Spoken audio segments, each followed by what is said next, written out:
Stéphanie, bonjour. Bonjour Denis. Vous suivez la formation hypnose appliquée à la gestion du poids. Oui. Que contient cette formation? Qu'est-ce qu'on y apprend? On y apprend plein de choses très intéressantes. Donc notamment, on commence à faire cette formation sur l'anamnèse de la personne. La personne vient avec une histoire, on découvre l'histoire de la personne et en fonction de l'histoire de la personne, nous avons plusieurs protocoles qui nous permettent de l'accompagner dans son évolution, dans son désir d'accepter, de retrouver son corps. Donc pour ce faire, nous avons bien entendu des protocoles déjà écrits, construits, mais les plus intéressants, c'est que nous en créons également pour la personne, puisqu'en fonction de ses objectifs, chaque personne est différente. Donc c'est à nous de nous adapter, de créer l'alliance avec la personne pour pouvoir lui proposer ce qui lui correspondra le plus. Vous parlez d'objectifs de la personne, je suppose que vous prenez également en compte son histoire, son vécu. Absolument, toute son histoire, comment elle est arrivée là, pourquoi, avant d'arriver chez nous, qu'est-ce qui l'a amené à prendre son poids, qu'est-ce qui l'a amené à plus apprécier son aspect physique, pourquoi elle en est là.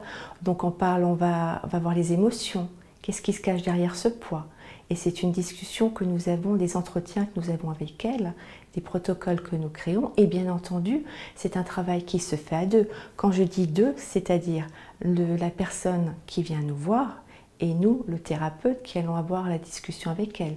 Il y a le thérapeute créé et le consultant, lui, de son côté, fait de l'auto-hypnose pour travailler, pour pouvoir intégrer ce qu'il désire. C'est important l'auto-hypnose? C'est vital.